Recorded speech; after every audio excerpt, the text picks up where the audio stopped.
আজকের আমি মুগ ডাল দিয়ে পটল দিয়ে করব। তো মুগ ডালটা আগে ভেজে নিচ্ছি।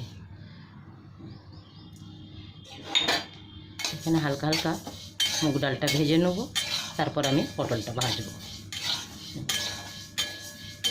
এটা রুটির সাথে পরোটার সাথে খুব ভালো হয় খেতে, রাতে কি সকালে, একদম নিরামিষ খাবার।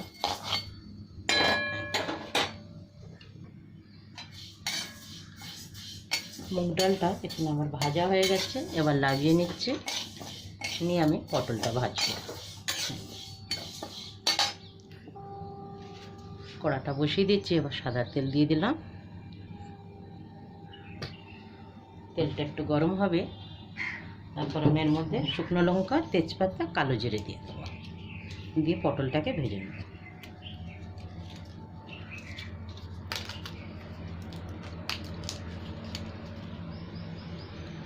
দুটো করে তেজপাতা আর দুটো শুকনো লঙ্কা ছিঁড়ে দিয়ে দিলাম, সাথে একটু কালো জিরে দিয়ে দিচ্ছি।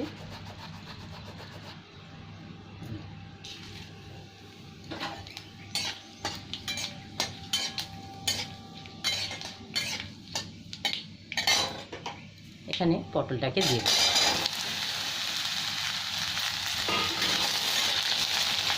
এখানে আমার 250 পটল আছে, এটাকে ভালো করে এবার ভেজে নেব।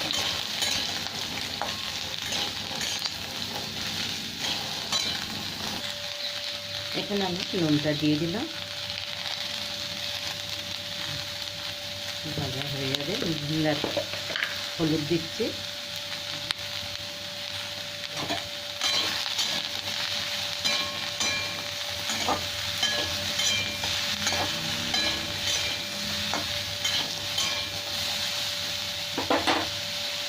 ঢাকা দিয়ে ভেজে নিলাম।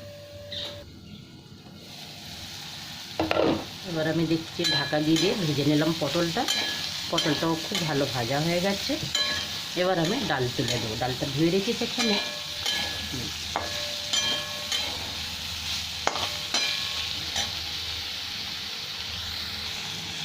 ডালটা দিয়ে দিলাম। এবার আমি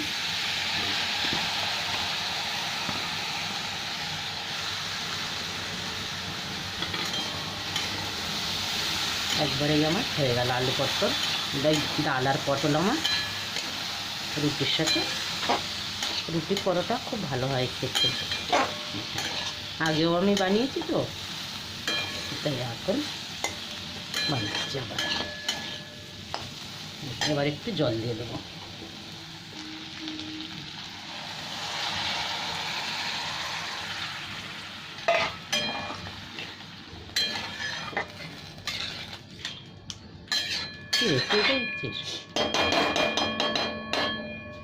আমার ছোট্ট ক্যামেরাম্যান ঘুম থেকে উঠে গেছে, দেখতে এসছে মা কি করছে। ঢাকা দিলাম, আস্তে আস্তে হবে এটা। এবার একটু ঢাকাটা খুলে দেখছি, 2-3 মিনিট তো হয়ে গেছে। ডালটাও সেদ্ধ হয়ে এসছে,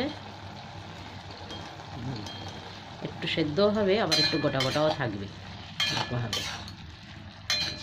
আর 1-2 মিনিট হলেই হয়ে যাবে ডালটা আমার। এই জলটা পুরো শুকিয়ে যাবে। নেড়ে দিলাম, আবার ঢাকা দিলাম। এবার আমি ঢাকাটা খুলে দেখছি, জলটা শুকিয়ে গেছে। এবার একটু নুন চিনি দিয়ে দেব। আগে একটু নুন দিয়েছিলাম, কম ছিল, একটু আমি হালকা চিনি দিয়ে দিলাম, মিষ্টি মিষ্টি ভালো হয়। আধা চামচ চিনি,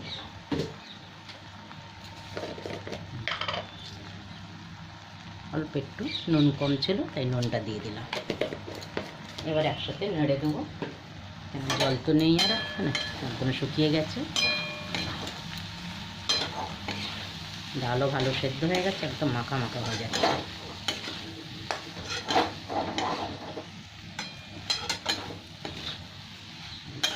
পটল মুগ ডাল আমার হয়ে গেল।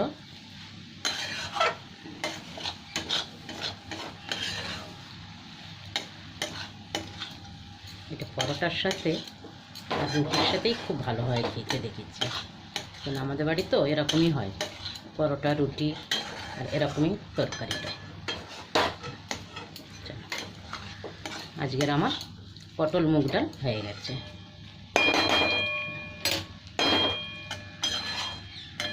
এবার আমি গ্যাসটা বন্ধ করলাম। আর হয়ও খুব তাড়াতাড়ি